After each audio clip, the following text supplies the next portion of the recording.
अस्सलाम वालेकुम स्टूडेंट। आज आपके सामने सेकेंड ईयर और बीकॉम पार्ट 1 के जो क्वेश्चंस आते हैं उनमें एक क्वेश्चन लिक्विडेशन या डिसोल्यूशन होता है। इसकी मैं आपको इंट्रोडक्शन करा चुका हूँ। आप मेरी इंट्रोडक्शन की वीडियो ज़रूर देखिएगा। अब ये जो सवाल है लिक्विडेशन या डिसोल्यूशन, दो नामों से आता है, किसी भी नाम से आ जाए बात एक ही है। ठीक है। लिक्विडेशन के माने तो आप जानते हैं कि कारोबार को या पार्टनरशिप को बिल्कुल ख़त्म कर देना। ठीक है, बिल्कुल ख़त्म कर देना। जैसे पार्टनरशिप में 3 पार्टनर्स हैं A, B, C, वो अपनी पार्टनरशिप को तोड़ दें किसी डिस्प्यूट की वजह से या किसी और मसले वगैरह की वजह से, अपने कारोबार को बिल्कुल फिनिश कर दें वो, तो उसको लिक्विडेशन कहा जाता है। अब लिक्विडेशन के लिए मैं आपको एक पहचान बताऊं कि आपके सामने एक बैलेंस शीट दे दी जाएगी, जिस तरह आपके सामने स्क्रीन पर लिखी हुई नज़र आ रही है। तो इसमें आप ना 2-3 चीज़ें बगौर देख लीजिएगा, वॉश कर लीजिएगा अच्छी तरह से, फिर आपके लिए सवाल बड़ा आसान लगेगा। क्योंकि मैंने इंट्रोडक्शन में जो आपको फार्मूला लिखवाया था ना, ये 2 तरीक़ों से होता है। एक तो होता है लॉस वाले मेथड से और एक होता है गेन वाले मेथड से। तो आपको शुरू में ही पता चल जाएगा ये सवाल जो आपको गिवन है कोई किसी भी एयर्स का या आपके क्वेश्चन पेपर का, ये लॉस वाला है या गेन वाला है। बस अगर लॉस वाला हो तो लॉस के फार्मूले से कर दीजिएगा, गेन वाला हो तो गेन के फार्मूले से कर दीजिएगा। कोई डिफ़िकल्टी नहीं होगी आपको। तो देखना क्या क्या है वो मैं आपको शो करके दिखा रहा हूँ। पहले मैं आपको सवाल पढ़ के सुनाता हूँ। Following is the balance sheet of the Siddiqui brothers की दे रखी है। दिसंबर 31, 2018, 2019 का पेपर है बेटा ये, और 2018 का दिसंबर 31 का इन्होंने हिसाब किताब दे रखा है। सिद्दीकी ब्रदर्स का बैलेंस शीट दे रखी है, उन्होंने प्रोवाइड कर रखी है। ठीक है। एसेट्स और इक्विटीज सेक्शन के अंदर आप देख रहे हैं कैश बैलेंस जो है उनके पास 10,000 है, ओपनिंग बैलेंस जो है उनके पास।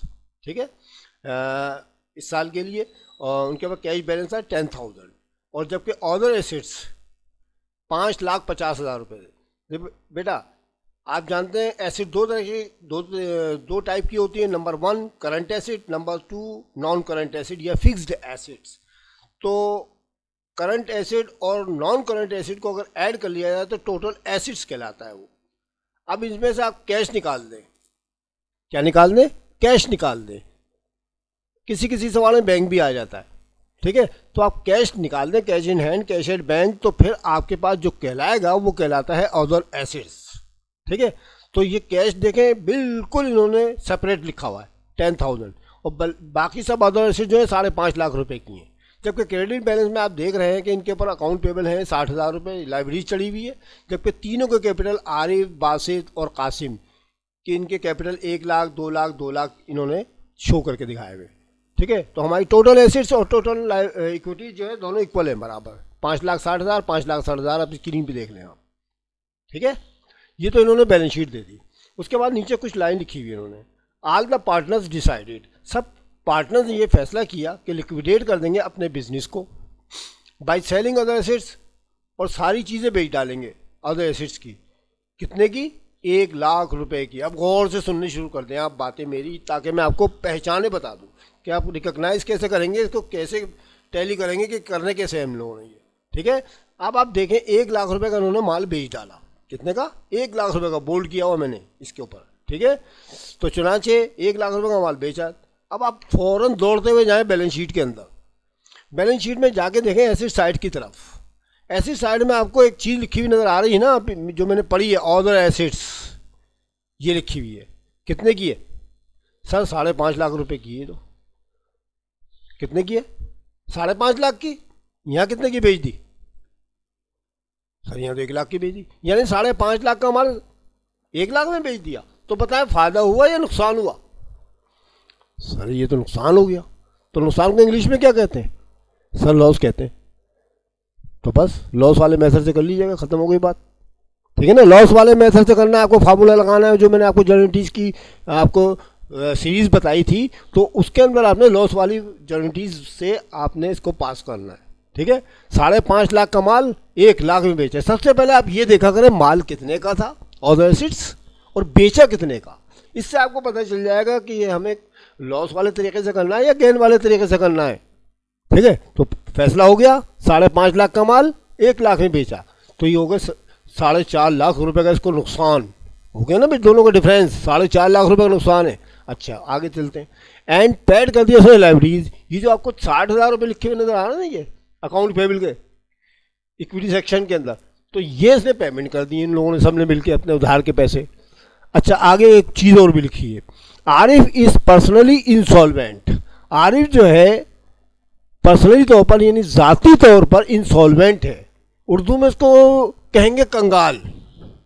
और इंसॉल्वेंट किसे कहते हैं? वो पर्सनैलिटी होती है who can not contribute any amount of deficiency, जो अपने ऊपर चढ़ी हुई रकम अदा ना कर सके, यानी उसके पास नहीं हो पैसे इतने कि वो अपने ऊपर चढ़े हुए अदा कर सके। इस चीज़ की एक्सप्लेनेशन मैं आपको इंट्रोडक्शन में करा चुका हूँ, थोड़ी सी वजाहत मैं और कर देता हूँ। मिसाल के तौर पर ये आरिफ नाम का जो पार्टनर है ना, इसके पास इतने पैसे नहीं थे जो ये अपने लॉस के पैसे अदा कर सकता। अभी जब मैं आपको ये जर्निटी पास कराऊंगा तो उसकी मज़ीद एक्सप्लेनेशन कर दूंगा। तो बस केस देखें, अब इसके अंदर कोई आदमी इंसॉल्वेंट तो नहीं है? सर है सर, ये इंसॉल्वेंट है, ये लिखा हुआ है। कौन? आरिफ। आरिफ, ये चीज़ देखें आप, मैं पहचाने बता रहा था ना। सबसे पहली चीज़ आपने देखनी है अदर एसेट कितने की है और कितने की बेची।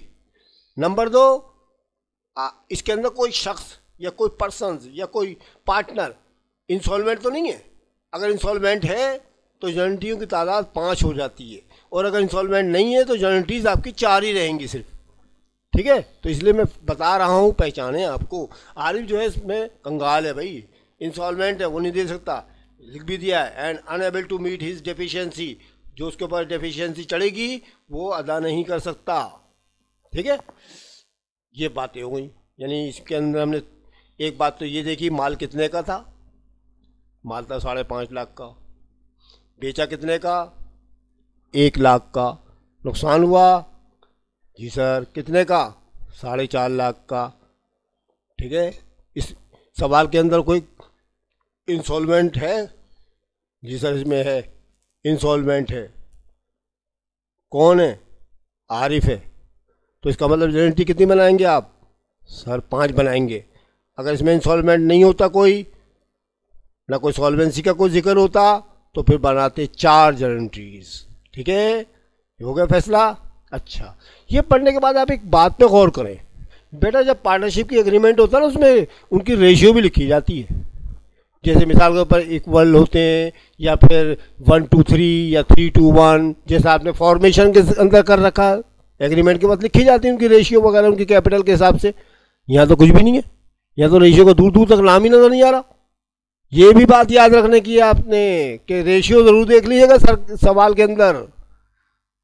ठीक है, फिर रिपीट कराऊं। पहली बात, माल कितने का था, कितने का बेचा, नुकसान हुआ फायदा हुआ, पहली बात। दूसरी, कोई आदमी इसमें के अंदर इंसॉल्वेंट तो नहीं है, इससे हमें पता चलेगा जर्निटी में बनानी कितनी है। और तीसरी बात ये कि इनकी रेशियो क्या है।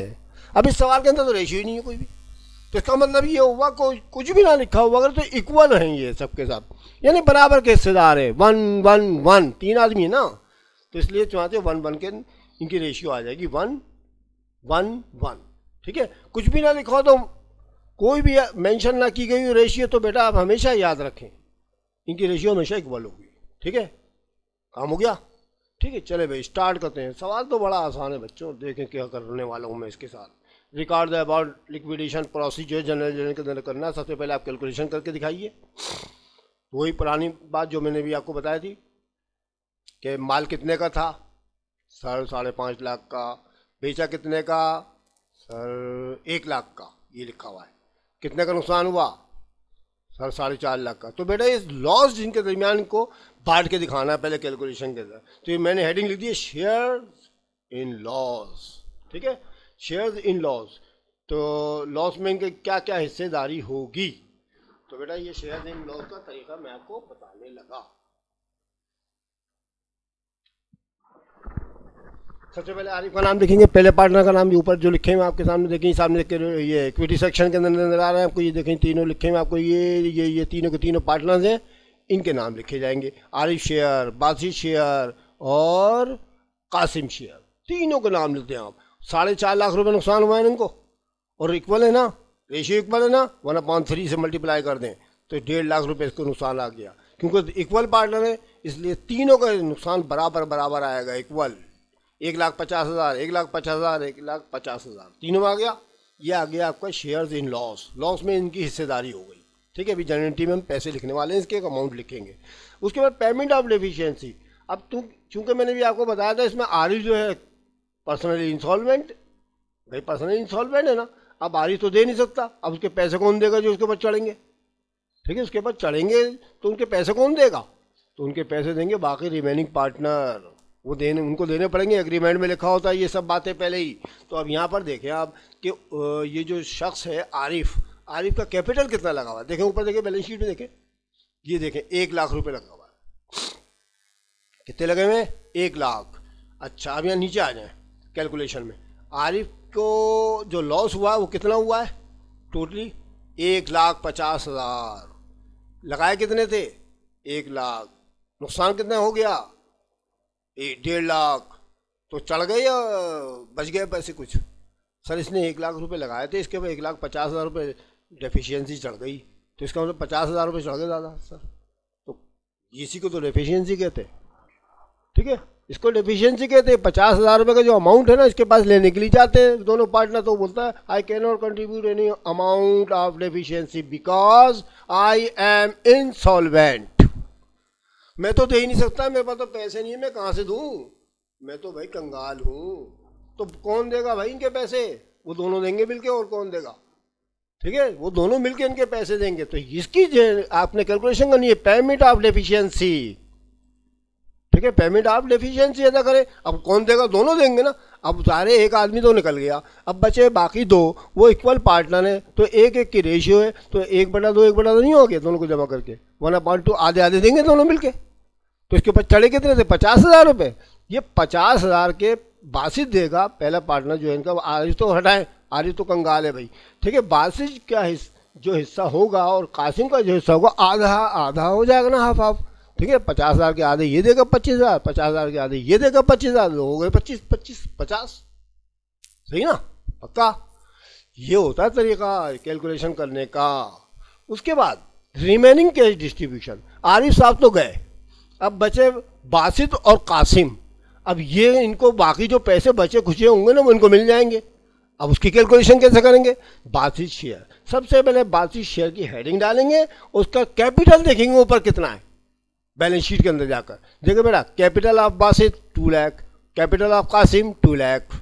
हो गया, ये लिखेंगे पहले हम, ये लिखे, ये आ गया बासित शेयर। ये माइनस नहीं बेटा, ये डैश है। ये कभी आप बासित माइनस शेयर समझिए। बासित शेयर 2 लाख, 2 लाख रुपये तो इसका लगा हुआ था। नुकसान कितने का हो गया? ये ऊपर लिखा हुआ देखें, ऊपर ये वाली लाइन में लिखा हुआ नजर आ रहा है आपको, 1.5 लाख। नहीं सॉरी, ये वाला नहीं, ये आरिफ का है, ये बासित का ये रहा 1.5 लाख।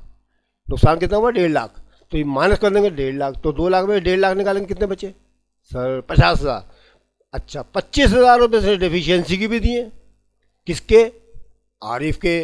तो 25,000 रुपये ये भी माइनस करें तो कितने बचे? 50 में से 25 गए तो 25,000। तो 25,000 को मिल जाएंगे बेटा रिमेनिंग कैश डिवाइडेड 2 पार्टनर के खाते में।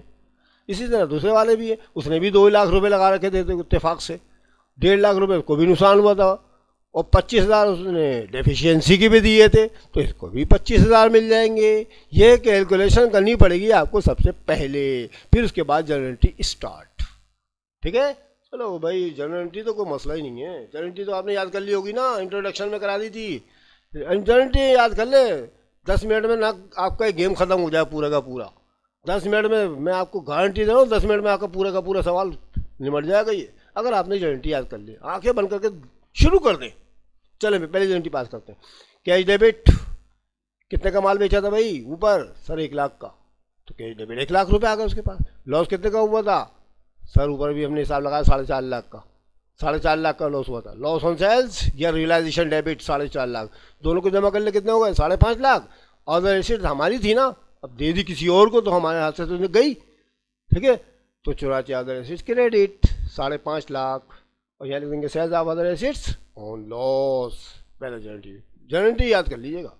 अब इनका नुकसान बांटना है। अभी नुकसान की मैंने देखे बेटा ये जनरल एंट्री बनाई, ये कैलकुलेशन करिए आपको। देखो ये वाली, ये मैं आपको फिर निशानदही कर देता हूँ, तो ये वाली ये बनाइए। 1.5 लाख रुपए सबको नुकसान हुआ, 1.5 लाख रुपया सबके कैपिटल में। जब नुकसान होगा तो कैपिटल में कमी हो जाती है, डिक्रीज हो जाता है, तो कैपिटल में कमी डेबिट कहलाती है। ठीक है, कैपिटल में कमी डेबिट कहलाती है। तो चुनाचे जनरल एंट्री नंबर 2 ये रही आपकी। Arif capital debit, Basit capital debit, Kasim capital debit, 1.5 lakh 1.5 lakh 1.5 lakh. और लॉस ऑन सेल डेबिट था ना ऊपर, देखो ये देखें डेबिट था ना रियलाइजेशन, इसको क्रेडिट कर दें, क्लोजिंग कर दें इसकी आप। ठीक है, क्लोज कर दें इसको, तो ये 4.5 लाख रुपए ये वाली रकम क्रेडिट आ गई इसकी। और इनके ये जो कन्वर्ट हो गए काय में, इनके कैपिटल में कमी कर दी इसने। ठीक है, नुकसान हो गया ना इनको, इनके कैपिटल कम हो जाएंगे बच्चों। नंबर 3 आपने अकाउंट पेबल की बनानी है। अकाउंट पेबल बेटा ऊपर देखें कितना सवाल में लिखा हुआ था, आप देखा था 60,000 रुपये लिखा हुआ है आपके सामने, ये लिखा हुआ देखना सामने साथ, मैं सबको निशान लगा लगा के दिखा रहा हूँ। हो गया क्लियर?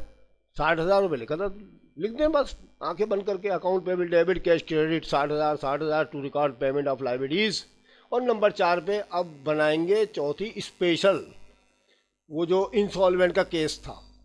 मैंने आपको ऊपर कैलकुलेशन करके बता दिए, दोनों पार्टनर जो थे बासित और कासिम पेमेंट करेंगे डेफिशिएंसी ऑफ आरिफ की डेफिशिएंसी अदा करनी है। अब ज़ाहिर है वो डेफिशिएंसी अदा करेंगे, उनके कैपिटल तो और कम हो जाएंगे, 25 हज़ार रुपये ऊपर कैलकुलेशन करके बता दिया गया है। तो भाई बस कोई मसला नहीं बच्चों, Basit capital debit, Kasim capital debit 25,000 और आरिफ के ऊपर जो डेफिशिएंसी चढ़ी थी ना उसका कैपिटल हो जाएगा क्रेडिट 50,000 क्लियर। ठीक है, जो उसके ऊपर डेफिशिएंसी चढ़ी थी 50,000 वो क्लियर हो गया, क्रेडिट हो गया। 1 लाख उसने खुद लगाया हुआ था, 50,000 इन दोनों ने मिलकर दे दिया तो 1.5 लाख हो गया। नुकसान कितने का हुआ? तो उसके हिस्से में 1.5 लाख का आया था, बराबर हो गया, इक्वल हो गए। ठीक है, या नीचे लिख देंगे paid deficiency of insolvent partners. उसके बाद आखिरी जनरेटी इसकी आएगी बासित पैसे, जो बचे खुचे पैसे हैं जो मैंने अभी आपको पीछे बताया ना, ये देखिए ये वाले ये सबसे आखिरी में जो बताया था, ये वाले रिमेनिंग कैश डिस्ट्रीब्यूशन वाले। ये देखिए 25 हज़ार रुपये बचे हिसाब किताब लगाकर, सही ना, बाजार तो मैं पीछे कर चुका हूँ आपको। ठीक है, तो चुनाची ये वाली एंट्री में ये रकम लिख दीजिएगा आप, Basit capital debit, Kasim capital debit और कैश क्रेडिट, फर्म से कैश निकल जाएगा 50,000 रुपये, ये हो गए। Remaining cash divided to remaining partners, बाकी पैसा बांट दिया गया बाकी पार्टनर्स में जो बचे हुए थे। बाकी एक तो निकल गया कारोबार से क्योंकि वो कंगाल था। ठीक है, अच्छा बेटा यहाँ तक तो आपका सवाल हो गया ख़त्म। लेकिन मैं आपको चेकिंग का तरीका बता देता हूँ कि आया सवाल आपने कहीं गलत तो नहीं कर दिया। जिस तरह मैथ के अंदर चेकिंग करते हैं ना इक्वेशंस वगैरह या दूसरे क्वेश्चंस की, इस तरह इसमें भी आप चेकिंग कर सकते हैं इस सवाल के अंदर। अभी आपको आने वाला पड़े एक सवाल है डिवीजन ऑफ प्रॉफिट और लॉस, उसके अंदर भी आप चेकिंग कर सकते हैं कि आया आपका जवाब गलत तो नहीं आ गया, कहीं गलत कहीं कट जाए। कोई मसला नहीं बच्चों, ये ले टी अकाउंट बना लीजिएगा, कैश अकाउंट सिर्फ एक टी अकाउंट बना लीजिएगा। ठीक है, टी अकाउंट बनाइएगा, कैश का जनरल लेजर की हेडिंग डाल दीजिएगा, कैश अकाउंट बना के दे दीजिएगा। इम्तहान में भी बना के आ जाइए कि भी आप डरे कहीं काट ना दे। बेटा ये अगर आप करेंगे तो इससे एग्जामिनर के ऊपर बड़ा अच्छा असर पड़ेगा। बोला इसको तो बड़ा पक्का आता है, तो चेकिंग भी करके चला गया, दोनों के जवाब 1,10,000 1,10,000 नहीं आ रहे देखने, है ना, चेकिंग भी करके चला गया। तो बहुत अच्छा बच्चा है। तो क्या आप अच्छे बच्चे बनना नहीं चाहते? अगर आप अच्छे बच्चे बनना चाहते तो इसकी भी ज़रा थोड़ी प्रैक्टिस कर लीजिएगा। ज़बानी जवाब देखें, फटाफट जवाब दौड़ता हुआ आएगा। तो इसका तरीक़ाकार क्या होता है? तो कैश अकाउंट की आप टी अकाउंट बनाइएगा। ठीक है, ये वाली लाइनें बच्चों नहीं डालनी, मैंने आपको बता दी। तो मैं अपने कंप्यूटर की वजह से डालता हूँ ये, ताकि दोनों मिल ना जाए। आपने टी अकाउंट बनाना जैसे नॉर्मली तौर पर बनाते हैं। ठीक है, यहाँ पर आप लिखिएगा एक्सप्लेनेशन और यहाँ पैसे लिखने का आपने। ठीक है, ये वाली लाइन मत बनाइएगा इम्तहान में जाकर। ठीक है, ये वाली ये मैं आपको क्लियर बता दूँ, लेकिन निशान नज़र आ रहा होगा आपको। ठीक है, ये नहीं बनाइए, बस टी अकाउंट टी बनाइएगा सिर्फ। चले भाई आगे चलते हैं। सबसे पहले बैलेंस लिखना पड़ता है। ठीक है, बैलेंस के अंदर कहाँ से जाएंगे? बैलेंस में सबसे ऊपर जाएँ सवाल में, ये देखें कैश डेबिट, देखो डेबिट साइड पे लिखा ना एसिड में डेबिट 10,000 रुपये, ये लिखेंगे आप। सबसे पहले बैलेंस वाली चीज़ लिखिएगा आप कैश अकाउंट के अंदर। ये देखें कैश आ गया आपका, ये आ गया बैलेंस, आगे 10,000। ठीक है, 10,000 रुपये डेबिट साइड पे लिख दिया। उसके बाद आप पूरी जनरल पे नज़र डालें। अभी जो आपने 1 से लेकर 5 तक जनरेटियाँ बनाई है ना, उस पर पूरे पे नज़र डालें। कहाँ कहाँ कैश लिखा हुआ नज़र आ रहा है आपको? सर पहले नंबर पे लिखा हुआ नज़र आ रहा है सर हमको कैश, ये लिखा हुआ सर। कितना? सर 1 लाख। डेबिट में कि क्रेडिट में? सर ये तो डेबिट में लिखा हुआ है, डीआर में। डेबिट में लिखा तो डेबिट में लिख देना, नीचे जाके फटाफट ठीक नकल कर रहे हैं बच्चों, नकल। ये ले मैं नकल करने वाला हूँ मैं, ये ले लिख दिया मैंने 1 लाख रुपया। काय की वजह से, वजह क्या थी इसकी, सेल ऑफ अदर एसेट्स, उसकी वजह से कैश आया था मेरे पास, डेबिट हुआ था। और देख लें डेबिट में कहीं और तो नहीं है, नंबर 1 भी हो गया हमारा, नंबर 2 में भी कैश नहीं है, नंबर 3 में कैश क्रेडिट हो रहा है, हो रहा नहीं हो रहा क्रेडिट 60,000 रुपये। क्यों, payment of liabilities, payment of liabilities की वजह से था ना, और लिखे क्रेडिट में, ये लेने पेमेंट ऑफ लाइबिलिटीज में 60,000 कैश क्रेडिट आ गया। ठीक है, 3 तक पहुंच गए थे हम अभी। अब चौथे में देखते हैं, इसमें कैश का नाम है, नहीं है सर, इसमें कैश का नाम है, 5वें में है सर, ये रहा कैश क्रेडिट, पकड़ा गया। कितना, 50,000, credit debit, sir credit, credit में लिख देना, डिस्ट्रीब्यूशन ऑफ रिमेनिंग कैश, ये वाली नीचे वाली एक्सप्लेनेशन जो मैंने आपको बताई थी ना, ये वाली, ये हमको बताया था ना, ये लिखना पड़ेगा आपको, ये वाली है रिमेनिंग कैश वाली। तो ये डिस्ट्रीब्यूशन ऑफ रिमेनिंग कैश में 50,000 रुपया आपने क्रेडिट किया है, हो गया खत्म, पूरा सवाल खत्म। ऊपर डेबिट क्रेडिट देख ली सब कैश के। अब उसके बाद जमा घटा करने खत्म। 10,000 को 1 लाख में जमा करने कितने हुए, 1,10,000। 60 में 50 जमा करने कितने हुए, 1,10,000। तो इसका मतलब दोनों बराबर आ गए ना, दोनों बराबर आ गए, तो उसका मतलब आपका सवाल ठीक है। नहीं, अगर ये 20 नंबर का सवाल है तो 20/20 मिलेंगे, अगर 10 का है तो 10/10 मिलेंगे, बशर्त ये कि सफाई के साथ हों। हाँ, पता चले गंदा संदा करके आ जाए, रिमूवर फेंक के आ जाए, तो फिर नंबर पूरे नहीं मिलते हैं। हमेशा सफाई के साथ काम करें। मैं तो हमेशा सब बच्चों को तलकीन करता हूँ ताकि वो काम सफाई के साथ करें, ताकि उनके 100/100 नंबर जभी तो आते हैं जब कोई खामी नहीं हो, कोई मसले परेशानी ना हो कापी के अंदर। आप साफ सुथरा काम करें, इंशाल्लाह 100/100 नंबर आपके पक्के। ठीक है बच्चों, तो ये मैंने आपको करा दिया। ठीक है, ये आपका हो गया 2019 का पेपर। आप इसकी खूब प्रैक्टिस कीजिएगा, वॉचिंग करें इसको, अपने दोस्तों को साथियों को शेयर करें। ठीक है, अगर मुझसे कोई गलती होगी तो मुझे कमेंट्स कीजिएगा, तो मैं इसको सही करने की कोशिश करूँगा इंशाल्लाह। ठीक है, अगर किसी बच्चे ने सब्सक्राइब नहीं किया तो सब्सक्राइब कर ले। ठीक है, इंशाल्लाह अगली वीडियो में फिर मिलते हैं, तब तक के लिए खुदा हाफिज़।